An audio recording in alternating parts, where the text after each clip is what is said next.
convocatoria, si no te puedes presentar por las razones que sean o no puedes aprobar, suspendes la asignatura y has de volverte a matricular al doble del precio de la asignatura. Vamos, una fuente de ingresos maravillosa para la Generalitat. Todo esto no son recortes como pasa en sanidad, como pasa en secundaria, no son recortes así puntuales, fruto de la crisis, tal y como te quieren vender, sino que se enmarcan dentro de un proceso clarísimo de privatización de los servicios públicos, ¿no? La prueba es que todo esto va al mismo tiempo con la que llamaba la reforma de la gobernanza, que era básicamente cambiar el funcionamiento interno de la universidad, ¿no? Hasta ahora había una mínima órganos democráticos, ¿no? Una mínima órganos colegiales que elegían al rector, decidían, había juntas claustrales y en teoría cada estamento de la universidad se sentía representado. Ahora básicamente eso se quita, quedan todos esos órganos como consultivos y se pasa al funcionamiento, al organigrama clásico de una empresa, es decir, hay un comité superior formado por el rector, los gestores y unas cuantas personas de la Generalitat, precisan ellos que no sean de la universidad, es decir, empresarios y banqueros, que básicamente marcan las estrategias, marcan los presupuestos de la universidad y no hay vuelta de hoja, ¿no? Todo eso, pues como decía, va dentro, se marca dentro de este proceso de privatización, de este modelo en el que se quiere buscar una universidad privada, una universidad, bueno, privatizada, una universidad precarizada para los que trabajan en ella y mercantilista para los que estudian en ella, ¿no? En la cual se producen básicamente, bueno, sería una fábrica de trabajadores precarios, la aplicación de este plan, que básicamente lo que preparaba el terreno para todos estos recortes y para todo este cambio de funcionamiento de la universidad. En primer lugar, bueno, así a nivel de reformas lo que hacía básicamente era instauraba los consejos sociales, los consejos sociales que llamaban, ¿no? Que eran empresarios y banqueros, básicamente, que son en teoría un órgano consultivo, ahora con lo de la gobernanza pasa a ser ya un órgano decisivo, ¿no? Un órgano ejecutivo, que habían de marcar las líneas, cambiando, pasando de la tradicional licenciatura no a un grado en el cual se reducía al máximo el contenido crítico y se pasaba a una acumulación de contenidos amplios, ¿no? Que no te sirven para mucho, por decirlo rápido, y que luego se profundizarían en supuestos másters de primero a precios públicos, y ahora ya vamos viendo que cada vez los que eran a precio público se van recortando cada vez más. Habla de cerrar 200 másters o algo así en el siguiente curso. Y luego másters privados que pueden ir a 10.000, 12.000 euros. Pero básicamente los puntos claves, ¿no? Porque todo y que la lucha esta se perdió, o sea, se perdió en el sentido de que aprobaron el Plan Boloña, algo que no nos ha de extrañar porque, yo que sé, en Grecia llevan 11 huelgas generales y los recortes continúan, ¿no? Aquí pues llevamos en Cataluña, bueno, en la Plaza de Cataluña un mes esto, ¿no? Y ayer lo del Parlamento y ellos siguen y siguen, aunque sea con helicóptero o como sea, ellos siguen aplicando las cosas, ¿no?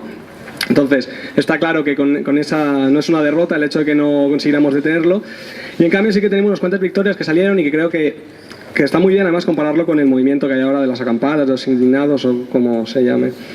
Que sería bueno, uno de los componentes claves yo creo que es la autoorganización del propio movimiento, ¿no? Es decir, las asambleas de estudiantes no se crearon en ese momento, siempre habían existido, como siempre han existido asambleas de trabajadores en los centros de trabajo, ¿no?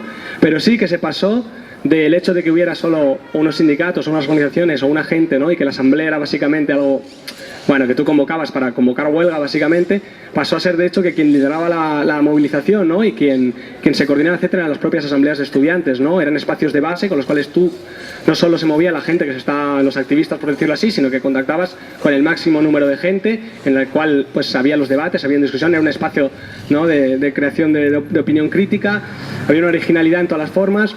Creo que esta es una de las cosas, una de las grandes victorias que obtuvimos en ese movimiento y que ahora, para lo que explicaré luego, la situación que estamos, ha sido bastante clave. No tuvo mucho el apoyo del profesorado, se tiene que decir, ni de los trabajadores de la universidad, y que fue, por tanto, un movimiento bastante joven y entonces tenía muchas contradicciones, ¿no? Porque al mismo tiempo tenía un discurso ligeramente, diríamos, de mínimos, ¿no? Un poco reformista, pero al mismo tiempo unas formas a veces muy radicales, ¿no?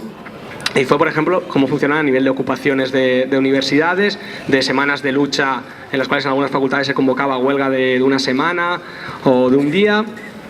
Y sobre todo, por ejemplo, una de las cosas que creo que fue el símbolo más de este movimiento, que fue la ocupación del rectorado de la Universidad de Barcelona, ¿no? Allá en la Plaza Universidad, que durante 4 meses estuvo ocupado y que fue de hecho un centro de conexión, o se intentó que fuera un centro de conexión de todas las luchas que había en ese momento. En ese momento había, por ejemplo, la lucha de TMB, ¿no? De los buseros de TMB, había también la lucha de la LEC en secundaria, y había diversas luchas. No era el momento de ahora, entonces tampoco había toda esa conexión de luchas, pero sí que se intentaba ir conectando estas luchas, y fue, yo creo, una de las grandes victorias que vemos y que ahora todos los que estuvimos en ese movimiento, ¿no? Y los profesores, etcétera, ven claro la necesidad de unir todas las luchas, ¿no? Y expandirlas.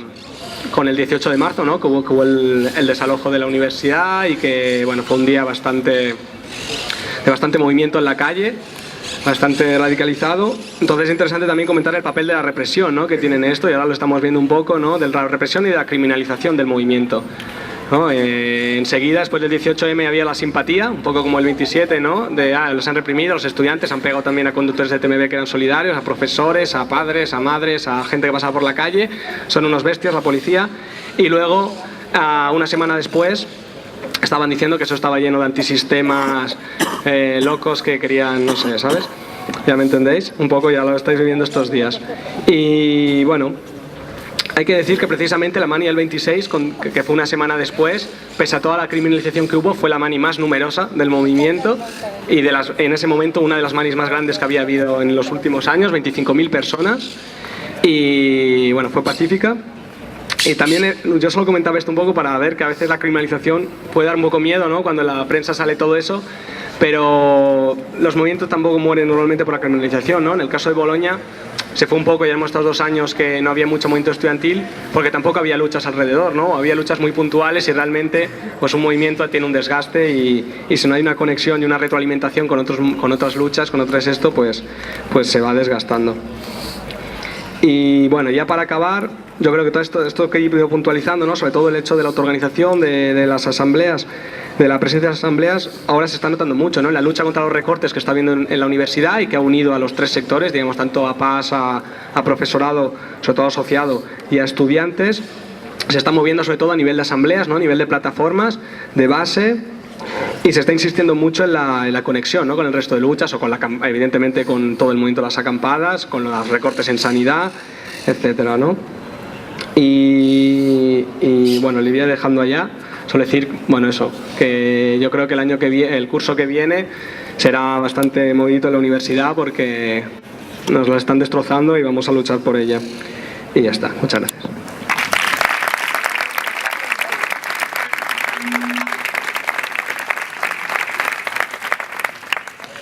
Bueno, pues ahora abriríamos el turno de debate y bueno, animar a la gente a que vaya saliendo.